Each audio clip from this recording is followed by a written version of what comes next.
안녕하세요. 격주했습니다.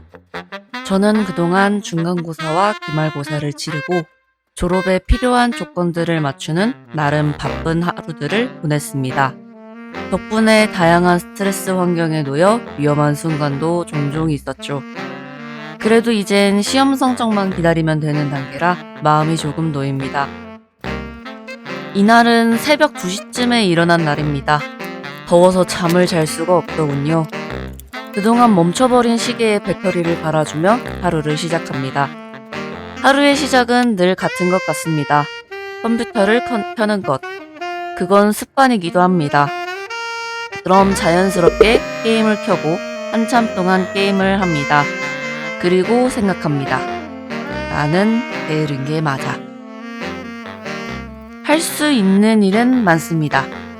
해야 할 일도 많을 겁니다. 펜팔은 한 달이 넘게 밀려있고 책은 읽지 않은 지 오래되어 갑니다. 운동을 하지 않고 움직이지 않아 건강에 적신호가 오고 있는 것도 알고 있습니다. 하지만 하지 않습니다.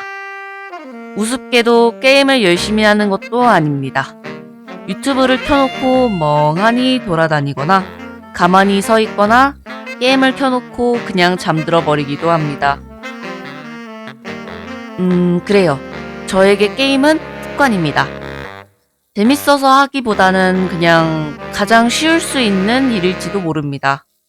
그래서 가장 쉬운 일로 도망치는 것 같습니다. 아무것도 하지 않은 것은 아닙니다. 아이스크림을 먹고 싶으니 20분 고민하다가 잠옷바람으로 후다닥 사오기도 하고 배달 음식을 자제하고자 반찬 가게도 다녀왔습니다. 정말 더운 날씨였습니다. 양산을 써도 열 때문에 얼굴이 새빨개질 정도로 더웠습니다. 더위를 싫어하는데 정말 싫어하는데 그냥 다녀옵니다. 이유를 찾으면 생각이 길어지고 생각이 길어지면 결국 나가지 못할 테니까요. 그리고 다시 컴퓨터 앞에 앉습니다. 그리고 잠에 듭니다. 영상이 빈다면 그건 밥을 먹고 있거나 잠들어 버린 시간입니다. 아니면 게으름이나 무기력으로 영상조차 찍지 않거나 못한 순간들이죠. 그건 우울증이 심해졌을 때 제 모습 같기도 합니다.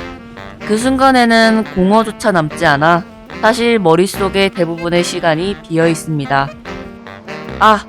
이날은 재밌는 걸 봤습니다. 집이 너무 더워서 PC방으로 피신을 간 날입니다. 여름의 유일한 낙인 콩국수와 함께한 아침으로 시작한 날이기도 합니다. 콩국수를 좋아한다고 하면 늘 소금파인지 설탕파인지 물어보는 질문이 들어옵니다. 저는 콩국수면 뭐든 옳다 파입니다. 기억하십시오. 콩국수가 있다면 그 앞에서는 하얀 가루에 불과할 뿐입니다. PC방에 갔다가 집에 가는 길에는 반찬 가게에 들러 오이소박이와 보리새우 부추전을 샀습니다. 오이소박이에 초밥을 먹을 생각을 하니 기분이 좋았습니다. 그리고 재밌는 장면이 등장합니다. 신선식품을 보관해야 하는 냉장기계에 프라이팬과 각종 식기류 등이 들어있는 모습을 보았습니다. 이곳은 원래 고기가 있는 구역일 텐데 말입니다. 그리고 초밥이 사라졌습니다. 중요한 이 두 번 말해봅니다. 결국 항로를 변경합니다. 오늘 저녁은 타코입니다. 타코요? 한 손엔 반찬 가게 봉투, 한 손엔 타코 봉투로 봉인됨에 따라 영상이 없습니다. 다음날 이건 스스로에게 손뼉을 쳤습니다. 아침에 일어나 컴퓨터를 켠 것은 동일했습니다. 그리고 독일어 기사를 분석했습니다. 어떤 기사를 분석했는지는 잘 모르겠지만 원어민의 발음을 처음 들었을 때와 관련된 기사거나 요즘 사람들의 수면 패턴에 관한 기사 중 하나일 것입니다. 손목엔 보호대를 차고 있습니다. 이유는 모르겠는데 굉장히 아프더군요. 덕분에 파스를 붙이고 끼다 빼기를 반복했던 날이기도 합니다. 예쁘게 손톱을 다듬기도 했었습니다. 연장도 하고 모양도 다듬었습니다. 연보라색으로 그라데이션을 넣어 다들 보고 예쁘다고 했던 손톱이었습니다.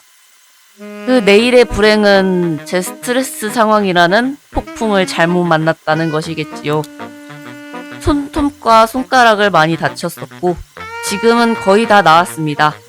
그래도 혹시 몰라 2, 3일에 한 번씩은 손톱 강화제라는 것을 발라줍니다. 오늘은 괜스레 책상이 눈에 밟힙니다. 방 전체는 더 심각하지만 옷이 대부분이니 책상만 보여드립니다. 오늘의 목표, 책상 정복하기입니다. 제가 정리를 하는 방법은 두 가지를 병행하는 것 같습니다. 첫 번째 방법은 큰 쓰레기는 밖으로 나갈 때 양손에 쥘 수 있는 만큼 혹은 하나나 두 개씩 주워서 나가는 김에 버리는 방법입니다. 빨래도 같습니다. 일어난 김에 한두 벌 접어서 집어넣습니다. 모든 것이 마법처럼 깨끗해지는 것은 불가능하니 현상 유지 혹은 약간의 플러스 점수를 줄 수 있습니다. 두 번째 방법은 크게 마음을 다잡고 한 구역을 완전히 청소하는 것입니다. 이건 꽤 큰 에너지가 필요합니다. 자주 하기 어렵지만 한 번 하고 나면 깨끗한 구역을 볼 때마다 좋은 기분이 듭니다. 에너지가 있으면 늘 하고자 하는 방법입니다. 짜장밥 아닙니다. 초코 아이스크림 빙수입니다. 옆은 솜사탕 구슬 아이스크림 빙수입니다. 그리고 그 옆에는 타코야키가 있죠. 힘낸 자신을 위한 선물을 사주었습니다. 선물을 다 먹으면 기다리고 기다리던 택배를 확인합니다. 최근에 새로운 언어를 공부할 생각을 하다가 결국 구매해버린 튀르키예어 교재입니다.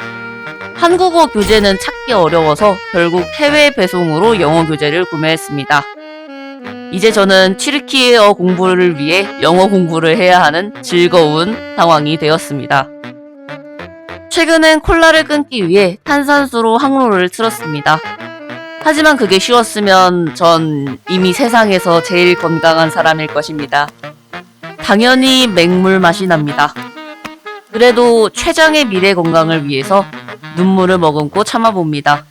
탄산수의 이점은 하나인 것 같습니다. 맹물 맛이 강해서 오히려 보리차를 더 먹게 된다는 것입니다. 독일어 기사를 쓰는 동안 제 공부 동료는 전생슬입니다. 슬라임이 여러 종족과 나라를 만들고 운영하며 그 과정에서 펼쳐지는 역경과 사건 사고들이 재밌게 나오는 애니메이션인데 최근 가장 좋아하는 애니메이션 중 하나입니다. 덕분에 독일어로는 배고프다고 말하지 못하는데 일본어로는 배고프다라고 말할 줄 아는 사람이 되었습니다.